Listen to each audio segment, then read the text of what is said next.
Wow.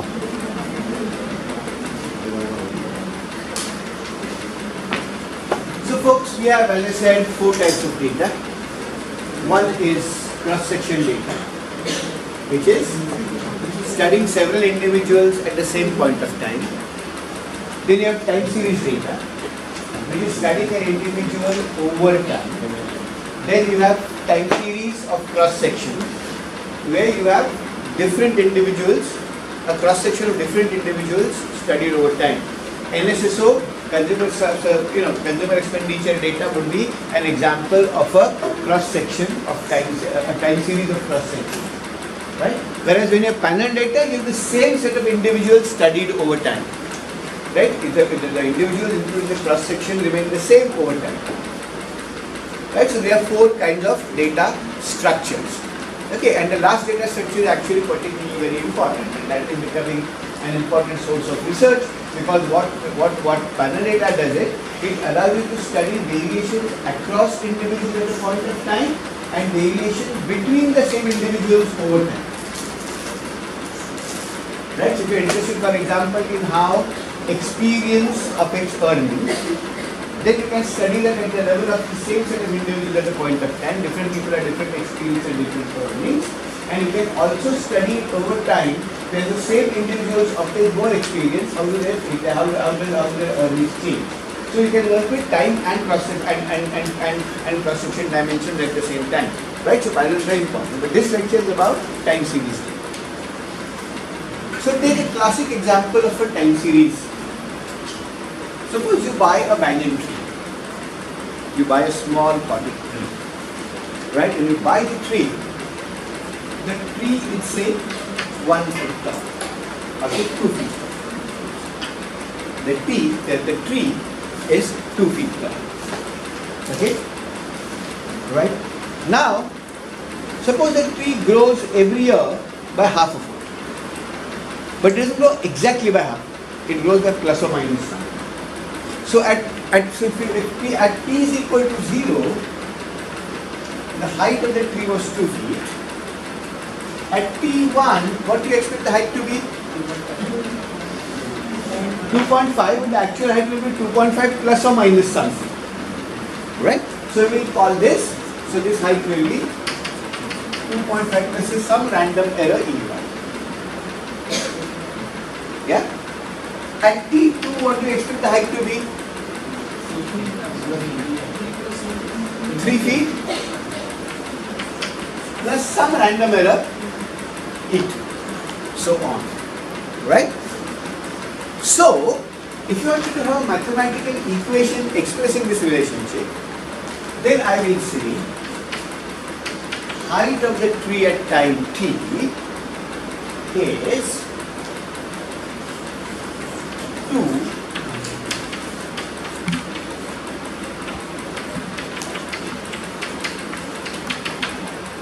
so on. It's gone?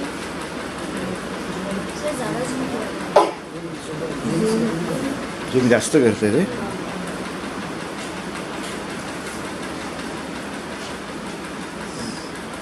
क्या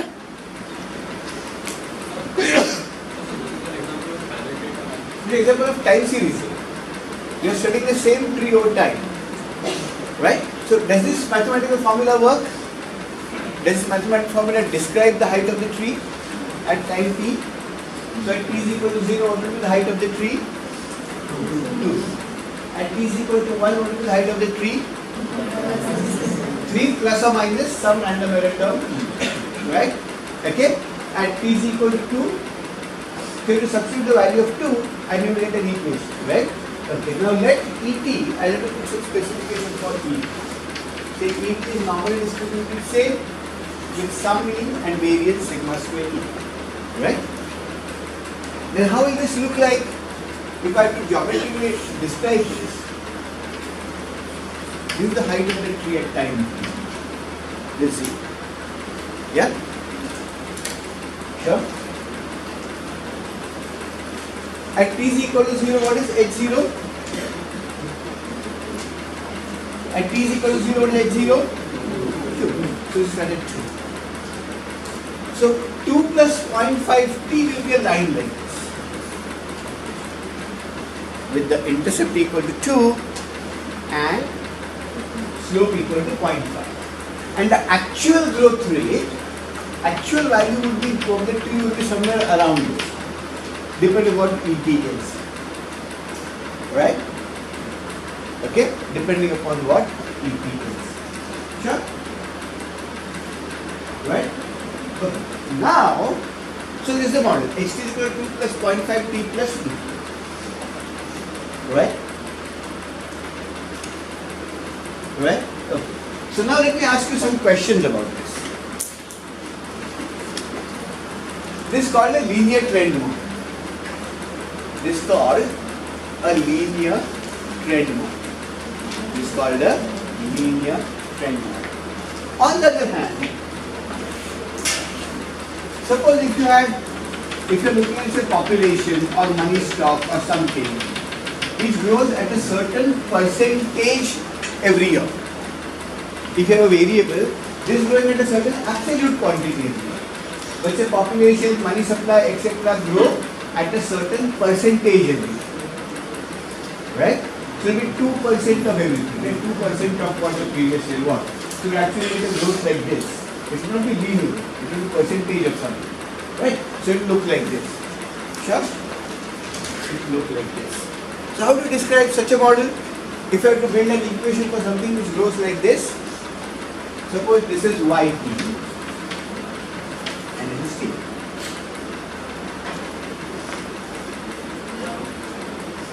So your model will be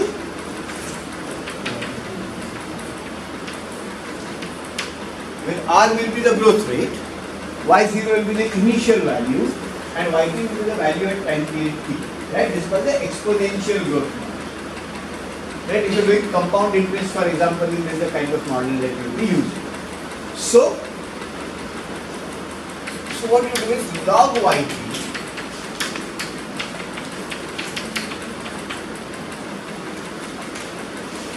yeah. What is the difference between the two? In the first place, it is ht or yt explanatory variable as a reference side variable. In the other case, it is the natural log of yt or the natural log of ht, which is the exponential, which is the dependent variable, right? This is the reference side variable. The upper model is called the exponential trend model. Yeah, it's called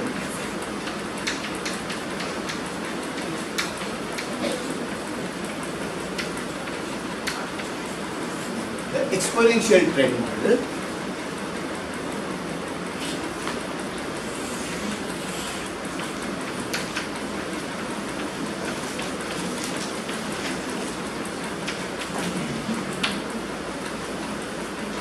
Called the linear trend model. Okay. So suppose I give you data on H. Suppose I tell you that this I have recorded the height of this tree for the last 15 years. Right. So this was H0, this was H1, this was H2, this was H3, this was H4. Tell me how much this tree grows by an average every year. How will you find it?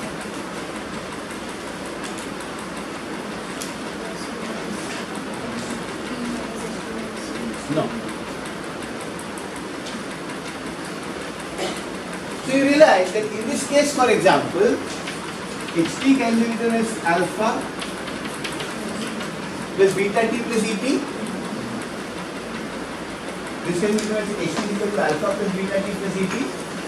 And actually, if you estimate alpha and beta, then you would obviously get estimates of 2 and the growth, how much the tree grows every year. So you get beta, the estimate of alpha will tell you what was the size of the tree at the beginning of the year, beginning of its life, and then beta will tell you how much the tree grows on an average every year. So how will you arrive at alpha and beta?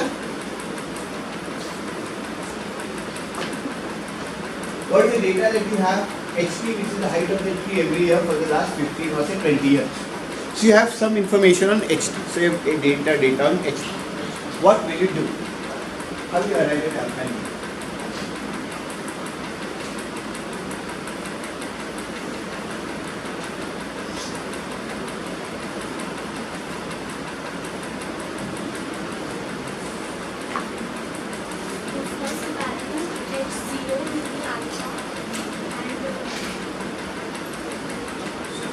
Why should x0 be alpha?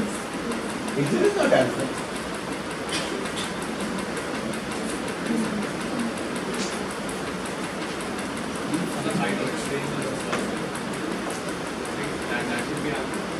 Not necessarily. Suppose you have some cross section of data. This is the data. So if we know what T is, we can do a regression model and find beta hat. But why we require E? T. T. Okay. So we have xt. So xt is the dependent variable. You need to know what the explanatory variable is. What is the values of T? 0, 1, 2, 3, 4, 5, 6, 7, x. You got 20 data points. xt. First is 0, 1, 2, 3, 4, 5, 6, 7, 8, 9, 10, and so on. And then you would do a regression where you would obtain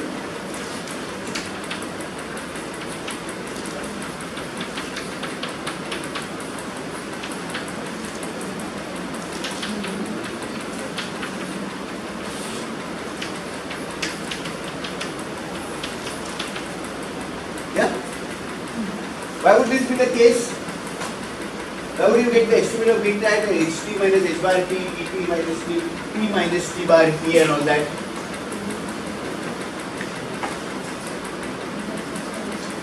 Yeah?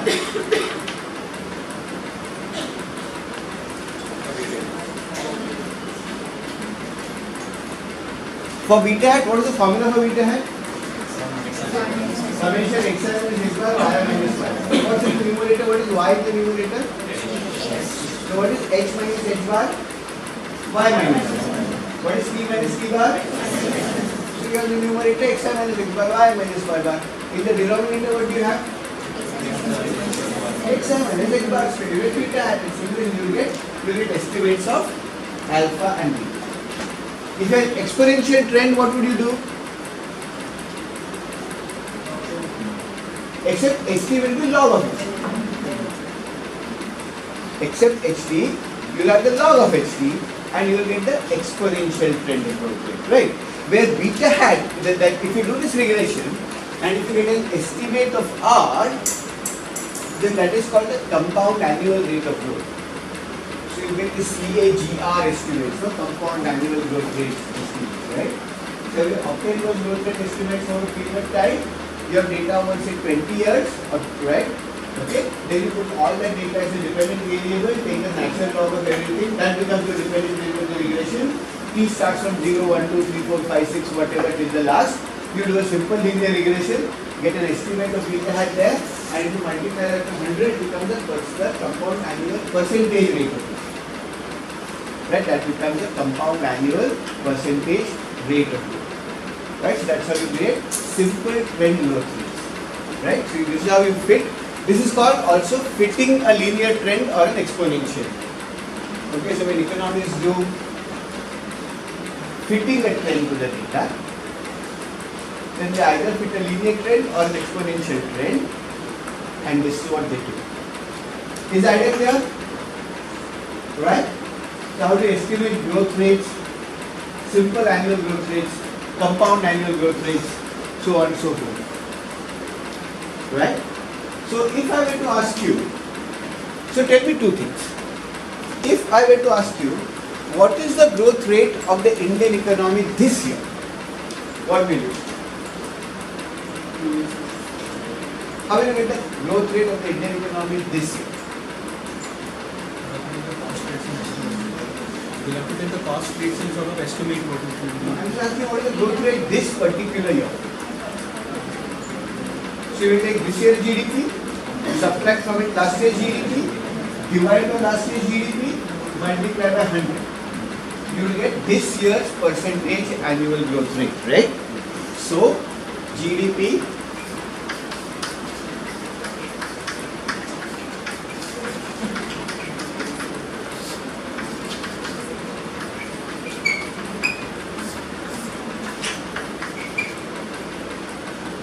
this will be the percentage annual growth rate.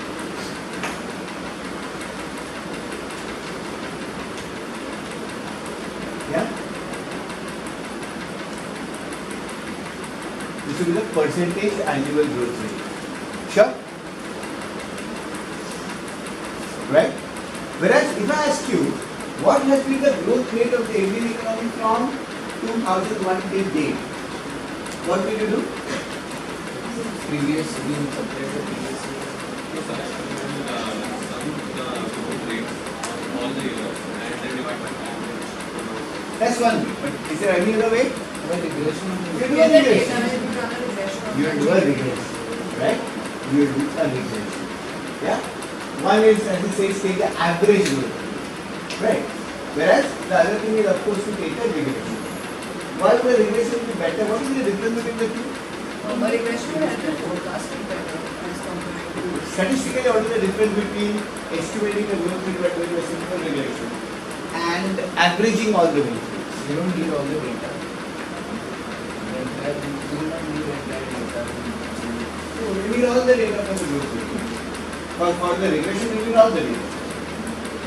For subtracting, you have to have all the data and you have to subtract it from the previous year. Yeah. So in regression, you not need that. You just put T, you have to substitute T and then you can. You need all the HT figures. You will need the figures of all GDP. So you will need your information will change. What is the statistical difference between them?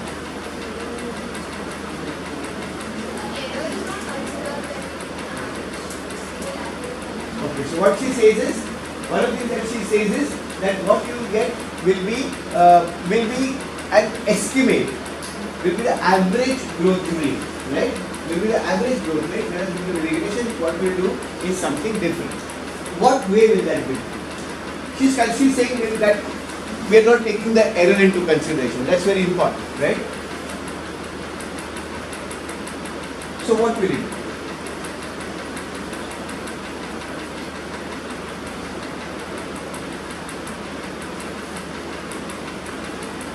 Well, that is a puzzle for you to think of, right? Is it the same or is it something different? Right? That's what I want all of you to be able to understand, right? So basically here beta hat is given by ht minus, so what we get is we'll get beta hat, right? So look at the difference in the two formulae and think of what those two formulae mean, right? In the regression format, beta hat is given by summation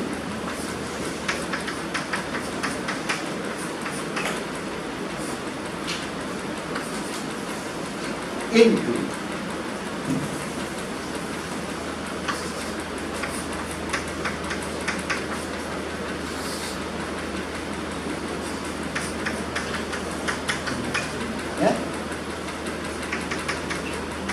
some capital T, right? Some capital T, right? This is what you get. Okay? So you got observation 0, 1, 2, 3, 4, 5, 6 up to T, and this is what you will get. And actually this T bar would then be simply capital T upon 2. Because you got numbers, no? From 0, 1, 2, 3 up to T. So what is the average of these numbers? This endpoint plus this endpoint, 0 plus capital T upon 2 T by 2. So this would be T by 2, right? Whereas the growth rate that is being advocated, if you take the average of all growth rates, what you are getting is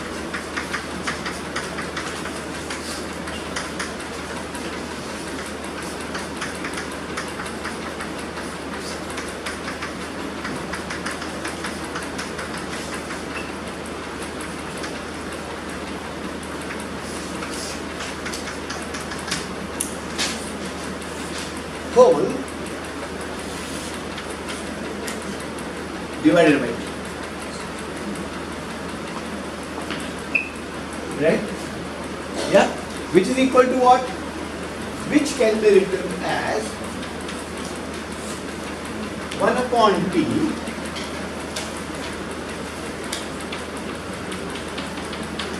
H2 upon H1 minus 1,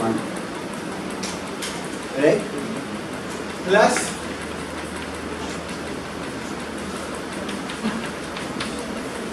H3 upon H2 minus 1.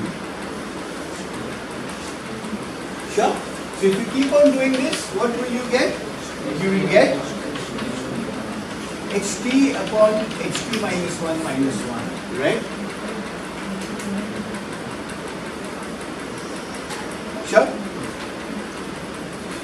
This is equal to what? This is equal to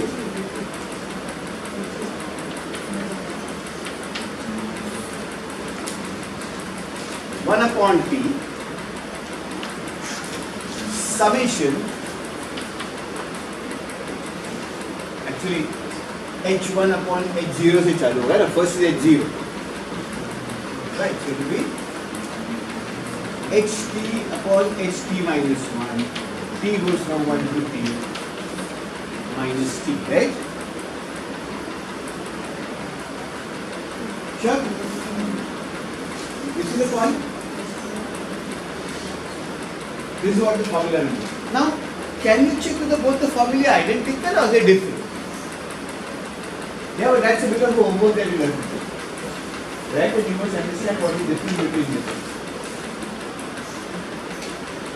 Yeah? So understand what is the difference between the two and see, because it's very important when you are dealing with issues of growth rates. Growth rates of the economy are extremely crucial things. Right? So if you say somebody says 7.5 and somebody says 7.3, it means a lot of difference. Right? When everybody is talking about precise growth rates and so on. Now we are saying that the growth rate of the Indian economy might drop to below 7, right? It might drop to say 6.9. Whereas, so obviously whether it's 7.1 or 6.9 are extremely crucial issues. Yeah? And therefore you must very well understand what are the different ways of measuring GDP growth, because it might be possible that the two guys are disagreeing because the measuring growth rate is different. So you must understand if you do it this way and this way, what would be the difference between the two, or would they give you the same result? Right? Would they give you the same result? Just try to sit down and solve that on a piece of paper. What's the difference between the formula for the regression and what's the difference between what you get on top there? Right? What you get on top there. Right? So try to figure out what that would be. Yeah? You understand the argument that I am trying to make? Right? So just solve this, expand all this and see what would be the difference and which would be over, what would is there a difference? Is there a difference? What is the difference? Depend upon as a methodology for mentioning. Yeah? But now something I want you to know very importantly, you should be able to tell me. When I say that the annual growth rate of GDP is this much, 6%, what do I mean? The first question to ask is, what do I mean by the annual growth? Do I mean the growth rate from last year, this year as compared to last year? Or do I mean the average annual growth rate for the last 15 years or 20 years or so on? If I mean the average annual growth rate, what do I specifically mean? For example, in this case, expectation yp would be alpha plus beta t. Expectation yt minus 1 would be alpha plus beta t minus 1. So the difference between the two would give you the growth rate. It will be beta t minus beta t minus 1. So beta into t minus 1. Right? So that would be the growth rate that you need. So you have to then ask the question, is what is implied when you are asking me the growth rate? Or so those are the questions that you must ask as people who understand statistics and understand that there are different approaches to measuring data. Alright? Sure? Okay. Now, so having said this, you understand how to do this. It's a simple linear regression. You understand how to do this. It's a simple linear regression, right? Okay? This is clear to everybody? So let us now look at the features of this tree equation. Okay, so I would have two different kinds of time series now. So the exponential trend model, the R will be the beta. Yeah, R will be the beta, but that's the exponential rate of growth. So if you multiply by 100, it will be the percentage rate of growth. If that is 0.02, if you multiply by 100, you will get 2%. So then the beta should be log natural natural log HT minus HR Yeah. and R minus No, R, T. T minus T1. T will remain the same. The Y variable will change. Then you get a compound annual rate. and finding R over there. Finding R. Right? So this is one basic skill that I want to have. If you have done some coaching time, say you can just calculate simple growth rate, then there is a problem, right? Okay. So that's. I hope everybody understand this as the first goal. Everybody can calculate growth rates of an economy and understand what is.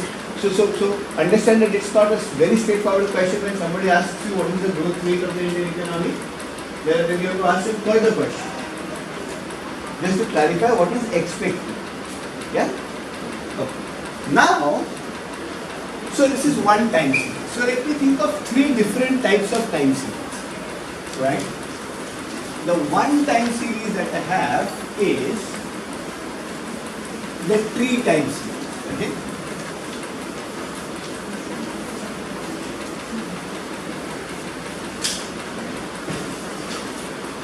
So one time series that I have is a tree time series.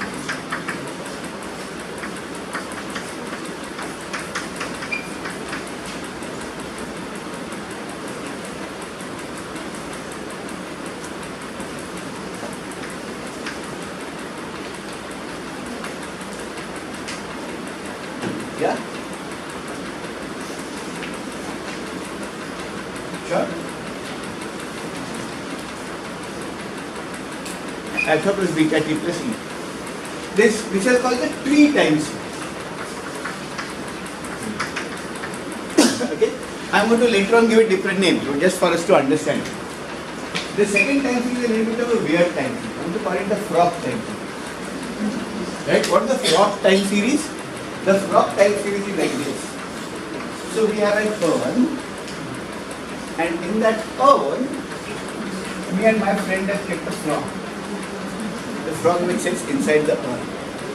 Right, now we play a peculiar game. The game that we play is, we keep on waiting patiently outside for the frog to jump out. If the frog jumps to the left of the urn, I give my friend 1 rupee. My friend gets 1 rupee from me.